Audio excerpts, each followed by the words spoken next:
एक प्रवास आहे यूट्यूब चॅनलवर. आणि सर्वप्रथम तर त्या सर्व महामानवांना आणि त्यांच्या कार्याला सर्वदा वंदन. आणि आज आपण ज्या संस्थेबद्दल माहिती घेणार आहोत ती आहे म्हणजे बालग्राम अनाथालय. आणि ही आहे बीडमधील एक संस्था जी अनाथ मुलांसाठी काम करते. तर आपण पुढे तिचं काम बघूयात कसं चालते आणि वास्तूमध्ये काय काय आहेत ते आपण माहिती घेऊयात.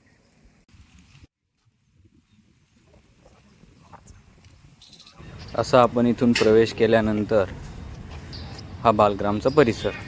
बालग्रामची सर्वात सुरुवातीची इमारत आहे जिथे बालग्राम सुरुवात झाली ते बालग्राम म्हणून आहे. इथून खरं तर बालग्रामचा सगळा परिसर वाढत गेला. त्यामध्ये हे इथं बघू शकता तुम्ही इमारतीमध्ये अन्नपूर्ण भवन आहे. आणि हे जे आहे हे बालग्रामचं भोजनालय आहे. इथे बालग्रामच्या मुलांची भोजनाची व्यवस्था केली जाते. तसेच जे शिबिरार्थी पाहुणे आणि संस्थेचं काम बघायला आलेल्या सर्व लोकांची भोजनाची व्यवस्था याच ठिकाणी केली जाते. सुंदर असं भोजन कक्ष आहे.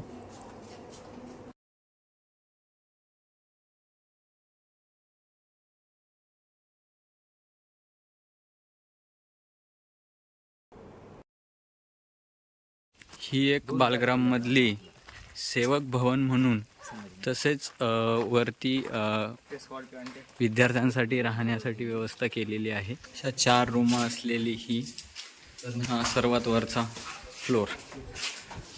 इथे सेवक, कर्मचारी, शिबिरार्थी असे लोक राहू शकतात. हा इथून समोर दिसणारा परिसर बालग्रामचा. नमस्कार. आणि आपण बालग्रामचे जे सर्वे आहेत संतोषदादा गर्जे यांच्याकडनं संस्थेचं काम कसं चालतंय ते थोडक्यात जाणून घेऊया. बोलू? हो सांगा. म्हणजे नाही. नमस्कार, मी संतोष गर्जे. बालग्रामला आत्ता 20 वर्ष पूर्ण होत आहे. आणि बालग्राममध्ये प्रामुख्याने आम्ही अनाथ मुलांसाठी काम करतोय. आमची आई नावाची संस्था आहे आणि आई नावाच्या संस्थेअंतर्गत 3 प्रकल्प चालवले जातात. एक आहे बालग्राम, तो गेवराई जिल्हा बीड या ठिकाणी कार्यरत आहे. दुसरा जो प्रकल्प आहे युवाग्राम, तो छत्रपती संभाजीनगर या ठिकाणी आहे. आणि तिसरा प्रकल्प आम्ही शेतीचे प्रयोग करतो थोडेफार, कृषीग्राम, हा देखील गेवराई जिल्हा बीड या ठिकाणीच आहे. प्रामुख्याने आम्ही जे बालग्रामचा काम करतो, बालग्राम परिवारांतर्गत ज्या काही 5 प्रश्नांवरती काम करतो त्याच्यामध्ये एक साधारण पूर्णतः अनाथ असलेली मुले, त्याचबरोबर तुरुंगात शिक्षा भोगणारे कैदी जे आहेत त्या कैद्यांची पाल्य, त्यानंतर आत्महत्याग्रस्त शेतकऱ्यांची मुलं, लालबत्ती भागामध्ये काम करणाऱ्या ज्या माता भगिनी आहेत त्यांची मुलं, आणि 5वा क्रायटेरिया आहे तो लैंगिक अत्याचाराचे बळी ठरलेली मुलं.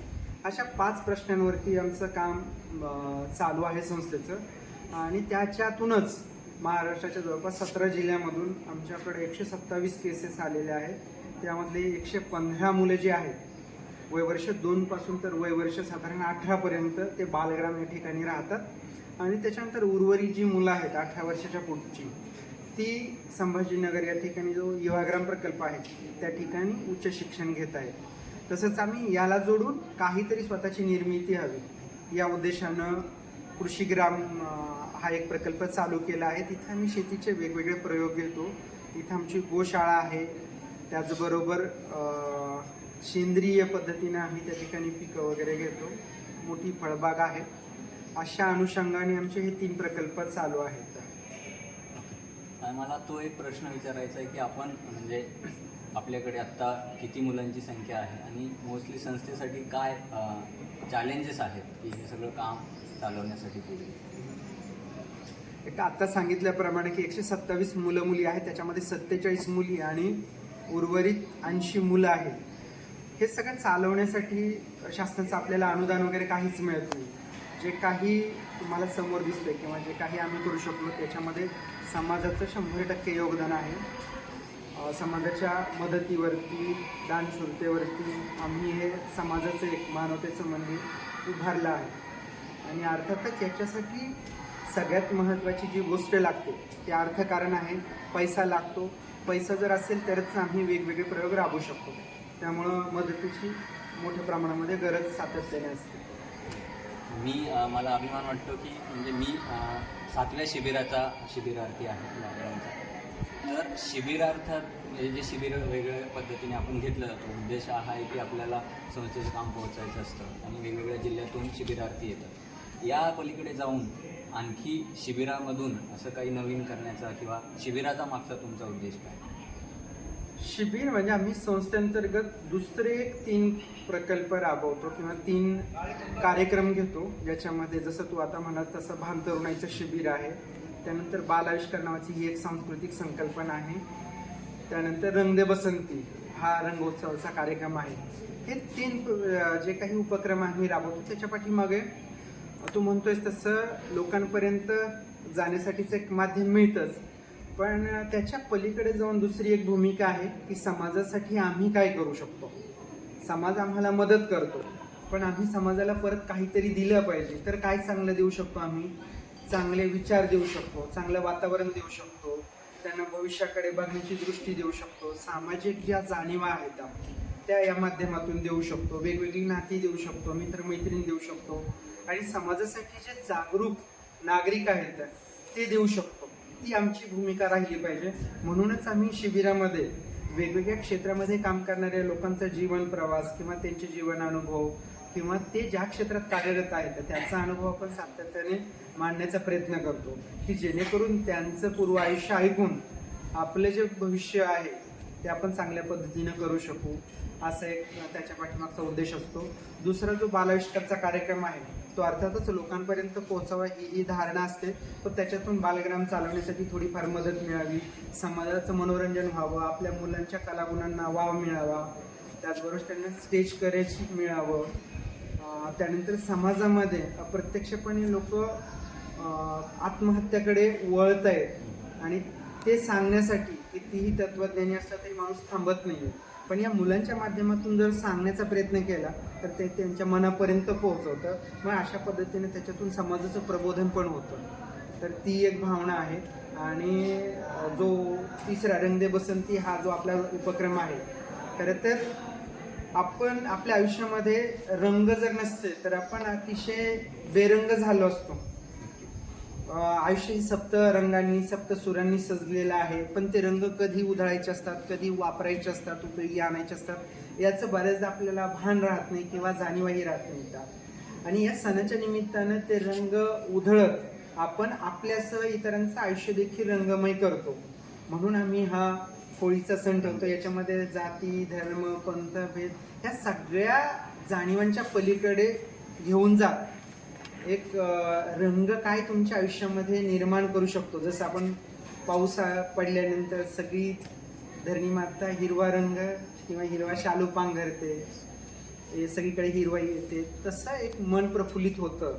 आणि मग हेच रंगाचा उत्सव आहे ना, तो मनापर्यंत जनापर्यंत पोहोचला पाहिजे आणि त्याच्यातून माणसं प्रेरित झाली पाहिजे, तर नवी नाती जुळली पाहिजेत, जी रक्तापलीकडची म्हणतो आपण. त्या उद्देशानेच आम्ही हे रंगाचा महोत्सव घेतो.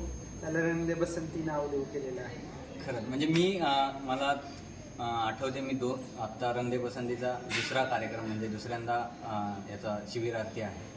सो मला खरंच वेगळ्या पद्धतीने आपली ही होळी साजरा करण्याची पद्धत आवडली.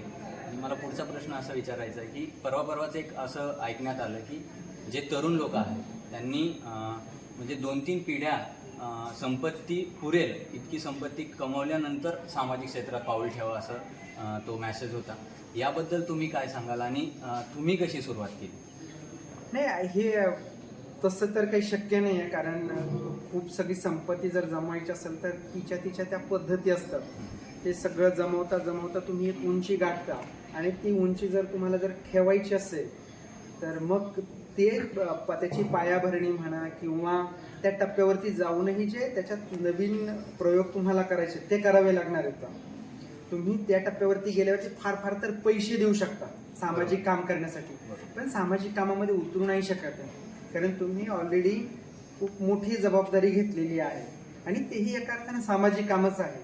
म्हणजे एखादा कंपनीवाल्याकडं 100 लोक काम करतात तर त्या 100 कुटुंबाचा गाडा त्याच्यावरती चालतो. 100 कुटुंबामध्ये जवळपास 400 लोक राहतात. त्या मुलांची शिक्षण खानपान त्यांची एक जीवनधारणा सुधारते.